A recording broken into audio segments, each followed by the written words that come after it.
राधे राधे दोस्तों, मैं इलेक्ट्रोमोपैथ doctor RB. Goswami group के सभी सम्मानित चिकित्सक बंधुओं का और हमारे यूट्यूब चैनल पर सभी फॉलोअर्स का हृदय से अभिनंदन करता हूं। साथियों, पिछले वीडियो में हमने जो है नेचुरल हर्बल पाउडर के विषय में जानकारी दी थी। अभी भी हमारे कुछ साथियों के इसके अंदर संदेह है, डाउट हैं। साथियों, कई साथियों ने जो है हमें सजेशन मांगे हैं कि जिनको बीपी हाई है, जिनको शुगर की प्रॉब्लम है, जिनको हाइपर एसिडिटी की प्रॉब्लम रहती है, गैस ज़्यादा बनती है, ऐसे पेशेंटों के लिए हम क्या करें। देखिए साथियों, इसके अंदर जो है जैसे सौंठ वगैरह है और लौंग वगैरह है, इसके अंदर कुछ ऐसे गर्म तासीर के इसके अंदर जो हमने जो है जड़ी बूटियाँ डाली हुई हैं, जो गैस्ट्रिक वाले की प्रॉब्लम को थोड़ा सा जो है उसको दिक्कत आ सकती है, लेकिन अगर उसको आप गैस की दवाई इसको साथ में देंगे तो उसको फिर ये प्रॉब्लम क्रिएट नहीं होगी। दूसरा, डायबिटीज़ के विषय में पूछा है। जिन साथियों को, जिन रोगियों को डायबिटीज़ होती है उसको शहद के साथ बिल्कुल भी मत दें। उसको फीके दूध के साथ या हल्का सा जो है उसमें देसी खांड डाल करके उसको आप दे सकते हैं। और जिसको बीपी हाई है, देखिए साथियों, बीपी की प्रॉब्लम ऐसी है, डायबिटीज़ की प्रॉब्लम ऐसी है जो कभी ठीक नहीं हो सकती है, केवल कंट्रोल रह सकती है। तो उसको जो एलोपैथी दवाइयों से, और क्योंकि ये कंट्रोल, ये जो क्योर क्यों नहीं हो सकती साथियों, अगर हम इलेक्ट्रोमोपैथी में इसको ठीक कर भी दें तो रोगी का खान पान जो है फिर बिगड़ जाता है, और ये सारी प्रॉब्लम जो है खान पान के, लाइफस्टाइल के कारण फिर बिगड़ जाती है। तो ये तो वो बात हो गई, कीड़ी कुंजर के स्नान जैसा जो है कार्य हो गया कि एक बार जो है हाथी को स्नान कराओ और उसके बाद में फिर उसने अपने शरीर पर धूल डाल लेनी है। तो इसी प्रकार से अगर हम एक बार रोगी को ठीक भी कर दें अच्छी तरह से, उसको बिल्कुल, और उसको सारे जो परहेज भी बता दें, तो लगभग साथियों 80% ऐसे पेशेंट हैं जो परहेज नहीं करते हैं, फिर से जो है अपना खान पान जो है वो चालू कर देते हैं।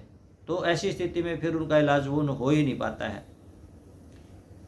तो मैं भी इस वीडियो लेक्चर के माध्यम से उन सभी साथियों को कहना चाहूँगा कि जो लोग हाइपर टेंशन के पेशेंट हैं, हाइपर ब्लड प्रेशर के पेशेंट हैं, या जो डायबिटीज़ के पेशेंट हैं, उनको आप कम जो है क्योर करें, केयर करें। क्योंकि देखिए इससे क्या होता है कि साथियों, हम ट्रीटमेंट तो कर देते हैं, लेकिन मरीज़ की कमी के कारण, उसकी बदपरहेजी के कारण जो है हमें उसकी बदनामी मिलने का भय रहता है। तो फिर ऐसा काम हम करें ही क्यों जिसे हमें बदनामी मिले। तो इसलिए ऐसे पेशेंटों से आप दूर रहे, जो एलोपैथी की दवाइयाँ वो खा रहे हैं उनको खाने दें। तो ये जानकारी थी हर्बल पाउडर के विषय में। जो थोड़ा बहुत साइड इफ़ेक्ट कुछ नहीं होता है, क्योंकि इसमें रिच फाइबर है, और जिसको गैस्ट्रिक की प्रॉब्लम पहले रहती है तो उसको थोड़ा सा हैवीनेस पेट में हो सकता है और कोई दिक्कत नहीं है। तो आइए आज का हम अपना वीडियो लेक्चर आरंभ करते हैं साथियों। आज का हमारा वीडियो लेक्चर है डाइवर्टिकुलोसिस, जिसको हम हिंदी में जो है विपुटी शोथ भी बोल देते हैं। साथियों, ये रोग जो है पाचन तंत्र का रोग है। एक डाइवर्टिकुलोसिस एक ऐसी स्थिति है जिसमें पाचन तंत्र के जो है हमारी बड़ी आंत है, उसके अंदरूनी भाग में जो है, या चिकित्सीय भाषा में जिसको हम इंटरनल वाल बोलते हैं, वहाँ पर छोटे छोटे पाउच टाइप के जो हैं बन जाते हैं। और ये पाउच जो है हमारे कोलन एरिया में, जो लार्ज इंटेस्टाइन है उसके कोलन एरिया में जो है, निचले क्षेत्र में जो है ये बनते हैं।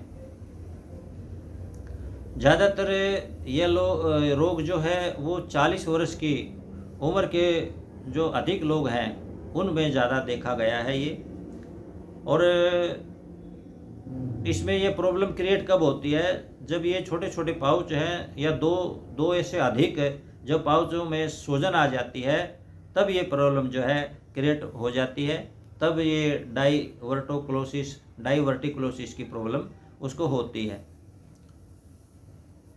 तो बॉडी में अगर किसी प्रकार का भी संक्रमण अगर हो जाए तो ये जो पाउच है ये स्वेल्ड हो जाते हैं और ये स्थिति क्रिएट होती है। इसके साथ साथ में फिर रोगी को जो है उल्टी है, बुखार है, दस्त है, पेट में भयंकर दर्द है, ऐसी स्थिति। और जो आंत का जो स्ट्रक्चर है, पोस्चर जो आंत का है वो बिल्कुल चेंज हो जाता है। इसके हम अगर कारणों पर बात करें तो देखिए साथियों, कारण तो अभी इसका कोई चिकित्सा विज्ञानी सटीक कारण अभी नहीं खोज पाए हैं। फिर भी कुछ अनुभव के आधार पर जो है इसके कारण उभर करके सामने आते हैं। जैसे मांसपेशियों में ऐंठन है या खिंचाव हो जाता है, या जो है मल त्याग के समय जो है कोलन एरिया में जो है ज़्यादा दबाव डाल देते हैं, जिससे यह डाइवर्टिकुलोसिस की प्रॉब्लम उसको हो जाती है। कुछ हमारे चिकित्सा विज्ञानी ये भी मानते हैं कि अगर भोजन में फाइबर की मात्रा कम हो, अपर्याप्त फाइबर हो, तो उसके कारण भी ये रोग हो जाता है।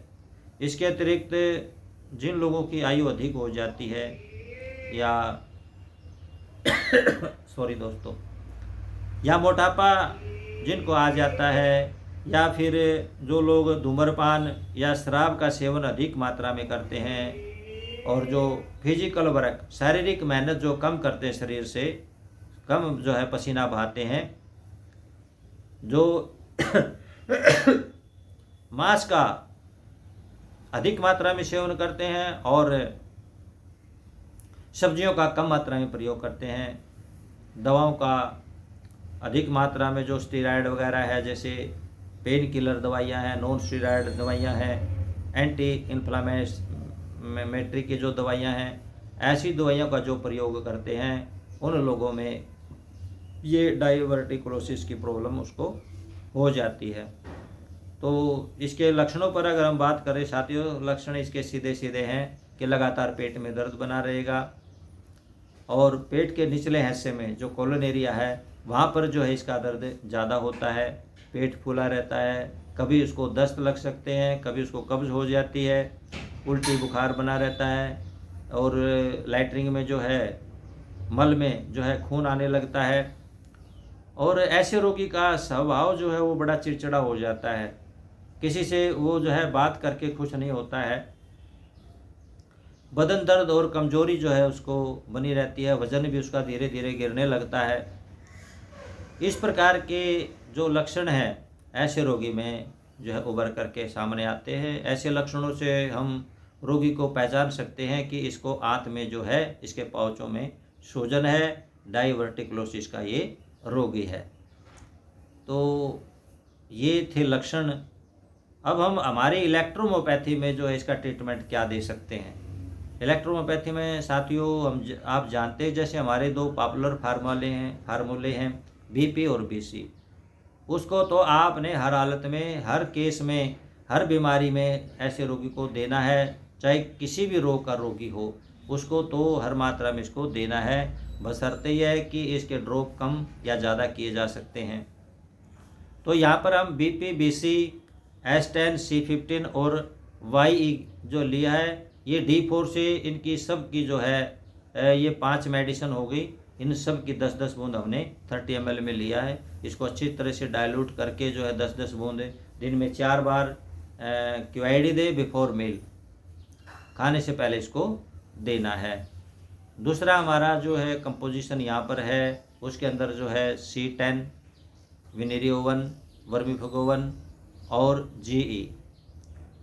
तो साथियों अगर ब्लीडिंग ज़्यादा हो रही है तो यहाँ पर आप BE का प्रयोग कर सकते हैं, और यदि नॉन ब्लीडिंग है तो वहाँ पर आप G का प्रयोग करें तो D4 से जो है 5 बूंद प्रत्येक मेडिसिन का लेना है और 30 ml में इसको मिला करके 10-10 बूंद 2 आवरली यानी कि 2 घंटे पर, हर 2 घंटे पर जो रोगी को दे, जब तक उसके पेट में दर्द में आराम ना आ जाए, उसकी स्वेलिंग ना उतर जाए। तो साथ ही इसके साथ साथ में हम जो है एक्सटर्नल यूज में जो है रोगी को रिक्वायर्ड, जैसी रिक्वायरमेंट है, गर्म की है या कोल्ड की है, वो आप उसको देख लेना। तो A2, F2, C5, S5 और G, ये 5 मेडिसिन है। D3 से लेनी है 12-12 बूंद इसकी 27 ml डिस्टिल वाटर में और 105 स्ट्रोक इसके लगा देने हैं यदि हमारी मेडिसिन है तो इसका जो है आपने कंप्रेक्स कैसा देना है, 2 लीटर नॉर्मल या जैसा भी रिक्वायरमेंट है, रोगी नॉर्मल से ठीक होता है या फिर गर्म से ठीक होता है, दोनों में देखना आपने। ये नहीं है कि हमने यहाँ पर कोल्ड बता दिया तो आप कोल्ड ही लगाएंगे और फिर आप बाद में शिकायत करेंगे, कंप्लेंट करेंगे कि सर ये जो है कोल्ड से ठीक नहीं हो पा रहा है, इसका दर्द बढ़ता जा रहा है। तो थोड़ा सा स्वविवेक का भी आप सहारा लें। यदि कोल्ड से उसका पेन बढ़ रहा है तो 100% वो हॉट उसको देना पड़ेगा, तब जाकर के उसका दर्द ठीक होगा। और साथियों इसके साथ साथ में जो मैंने आपको जो डोज बताई है, ये जो है ज़्यादा भी हो सकती है और कम भी हो सकती है। पेशेंट आपके सामने होगा, किस बॉडी वेट का पेशेंट है, छोटा बच्चा है या मीडियम है या हैवी वेट है, तो ये आपने देखना है और उसके बॉडी वेट के अनुसार जो है डोज की मात्रा आपने निर्धारित करनी है। कई बार हमारे साथी जो हैं हमारी सुनी सुनाई वीडियो को ज्यों का त्यों जो है ट्रीटमेंट दे देते हैं और फिर उसे कई बार जो है सफिशिएंट रिजल्ट नहीं मिलते, क्योंकि यहाँ पर हमने जो है एक 60 किलो बॉडी वेट के व्यक्ति का हम जो ट्रीटमेंट दे रहे हैं और वो जो है उसी ट्रीटमेंट से जो है वो 1 क्विंटल के यानी कि 100 किलो के आदमी का वजन का जो है वो ट्रीटमेंट कर रहे हैं। तो ऐसे में उसको आराम कैसे होगा, उसकी तो मात्रा वहाँ पर बढ़ानी पड़ेगी। तो साथियों ये अपने विवेक से जो है काम लेना है आपने। और ये तो जो है हमारी इलेक्ट्रोमोपैथी का ट्रीटमेंट प्रोटोकॉल हो गया साथियों। तो इसके साथ साथ में हमने जो है खान पान का विशेष ध्यान रखना है। जब तक हम अपना खान पान सही नहीं रखेंगे तो रोगी को कितना ही आप ट्रीटमेंट दे लें, कितना अच्छा ट्रीटमेंट प्रोटोकॉल उसके लिए आप सेलेक्ट कर लें, वो ठीक नहीं हो सकता। तो इसके लिए जो है साथियों साबुत अनाज है जैसे वो ज़्यादा से ज़्यादा मात्रा में इसका प्रयोग करना, मोटे अनाजों का प्रयोग इसके अंदर करना है। और जैसे ब्राउन ब्रेड वगैरह है, ये जो है उसके लिए बड़ी लाभदायक है। इसके साथ साथ जो है फलों में है, केला है, सेब है, नारंगी, जामुन, आड़ू जैसे फल हैं, ये जो है ऐसे रोगी को जो है देने चाहिए। इसके साथ साथ में सब्जियों में जैसे गाजर है, पालक है, आलू, बीन्स, ब्रोकली वगैरह की जो सब्जियां हैं उनका प्रयोग इसके अंदर किया जा सकता है। दूध के उत्पादों में जैसे दही पनीर है, दही पनीर में हम जैसे अंकुरित किए हुए थे, जैसे चने को हम अंकुरित कर लेते हैं, मूंग को हम जैसे अंकुरित कर लेते हैं या गेहूं को हम अंकुरित कर लेते हैं, उसके अंदर जो है उसके दही के अंदर या फिर पनीर के अंदर उसको मिला करके अगर हम रोगी को दें तो उसमें जो है फाइबर की मात्रा थोड़ी सी और ज़्यादा बढ़ जाती है। तो ऐसे देने से जो है रोगी जल्दी ठीक हो जाता है। इसके अतिरिक्त जो है साथियों इसमें जो है भुना चना है, काले राजमा है वगैरह हैं जैसे, और सेम है, भुना हुआ साबुत अनाज है, भुना हुआ साबुत अनाज है, उसको पीस करके जो उसको खाया जा सकता है। इसके साथ में शकरकंद है, बादाम आदि का जो प्रयोग इसके अंदर किया जा सकता है। तो इसके अंदर जो साथियों मांस का प्रयोग बिल्कुल भी नहीं, धूम्रपान, शराब का सेवन और जो बाज़ार में मिलने वाले जो खाद्य पदार्थ है, डिब्बाबंद है, जंक फूड है या फास्ट फूड वगैरह हैं, उनको बिल्कुल भी रोगी को ना दें। धूम्रपान का है, तंबाकू का सेवन बिल्कुल ना रोगी को करने दें। साथियों यदि आप ट्रीटमेंट करते रहे और इन चीज़ों का परहेज आपने पेशेंट से नहीं कराया तो आपको परिणाम मिलेगा 0। तो इसमें रोगी को परहेज कराना बहुत आवश्यक है। इसके साथ साथ में जो है योगासन में क्या करना है साथियों, इसके लिए दौड़ना और जॉगिंग करना ये दोनों लाभदायक हैं, क्योंकि ऊपर नीचे होने से जो है कोलन का जो दबाव है, कोलोनिक दबाव है, वो प्रेशर जो है कम हो जाता है। कपालभाति, अनुलोम विलोम जो है, भस्त्रिका, भ्रामरी, ये बड़े जो है इसमें गुणकारी आसन हैं, प्राणायाम है। इनको करके जो है रोगी जल्दी ही जो है इससे रोग से मुक्त हो जाता है। तो साथियों ये था हमारे आज का जो है वीडियो लेक्चर डाइवर्टिकुलोसिस यानी कि पुट्टी शोध पर आपको कैसा लगा। अपने विचार, अपने सुझाव कमेंट बॉक्स में ज़रूर दें।